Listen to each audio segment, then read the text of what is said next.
Hey, welcome back. You're watching Liquid Lunch on Newsmax TV. It is a Money Monday edition. Money Mondays, we try to focus on money, your portfolio, what's happening in the world, global markets, etc. We also bring on the money guests. And right now, where the rubber meets the road in politics is all going down in Iowa. That's where the big Iowa caucuses kick off today.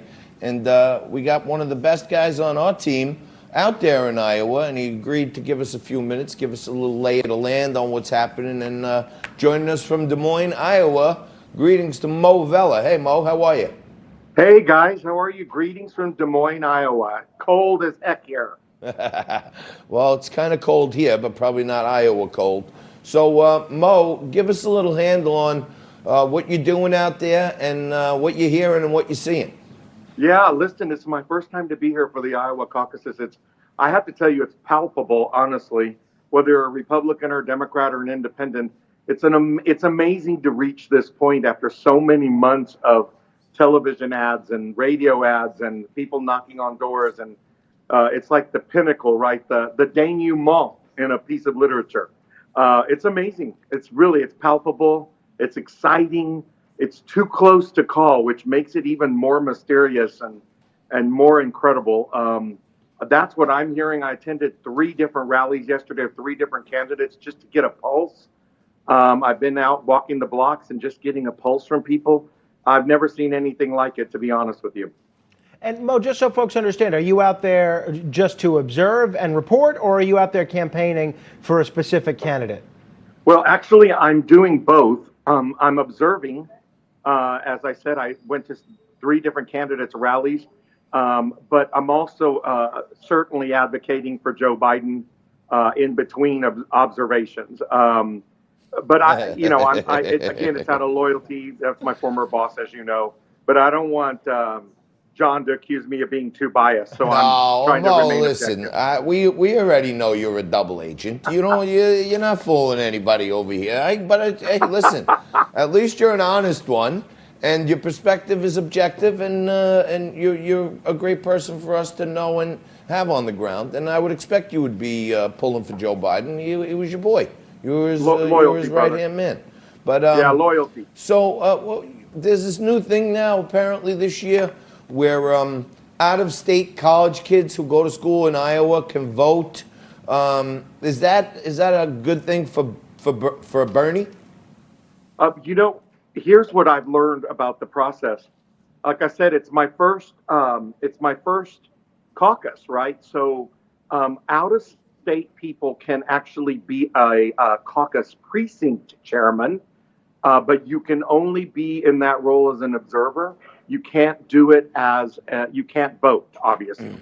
So it's going to be fascinating to see. I hope to talk to you guys later in the week so I can give you my observations over this, what they call viability is the first round, the second round's realignment. And I understand it's nothing less than organized chaos and people running after each other to try to convince them to move over to their camp. I can't wait to see this political science experiment. Mo, what kind of turnout are they expecting, and how does that compare to previous years' Hawkeye caucus? I'll tell you, since Barack Obama and Hillary, that was a record-breaking turnout. What I am hearing the last few days here is that they're expecting the possibility, maybe a little remote possibility, but that it is possible they're going to break that record. They're expecting a very large turnout. Wow. Now, but the weather comes into play and work schedules and people's lives. So you know what? I anticipate it'll be a strong turnout. And as you guys both know as political experts, that helps some and hurts others, right? So it'll be interesting to see the numbers and then who's helped by that. Yeah, well, you might want to tread carefully on referring to me as a political expert. That's for sure. I just play one on TV, Mo. You're our expert. But well, you're a damn good guy. That's all that matters. You're a damn good guy. Thank you, pal. When you're in I want to get to know about this process myself, and I think a lot of people would be interested. If you get a chance, if you're in any of these places, when the second round breaks out and the chaos, Whip out your phone and try to get some video of the mayhem that's going on. Just so, if you can, maybe even outside the place, say, hey, come back. We need you you Yang voters, come back here. Bernie needs you or Biden needs you. If you can capture any of that for us, that would be tremendous. I'll be happy to try to do that this evening. I'll be in a very crucial precinct in a town called Marshalltown, which is 30% Latino. So it's no surprise that I'm going to be in a very heavily Hispanic precinct that I honestly could affect the outcome tonight statewide. It's that close, guys. Well, Mo, it's so close that, every single delegate, every single caucus attender, and every single one of those votes is actually going to matter tonight. That's how close this is. tell us what we learned about this weekend. Apparently, the Des Moines Register, which is one of the big newspapers out there in Iowa, they normally do this poll with CNN, and this poll is usually a pretty good predictor of who's going to finish where in the caucuses. As of this weekend, we're told, oh no, there's some problem. They're not releasing the poll. You can lead a lot of the Bernie people that believe the nomination was stolen from him 4 years ago are going to look at that and say, wait a minute, this has all the markings of a rigging all over again. What do we know for a fact about what happened? Well, here's what my understanding is, and I actually talked to some of the folks involved in the poll yesterday. It is a legitimate, incredible reason that they did not release the poll. Honestly, I commend them tremendously.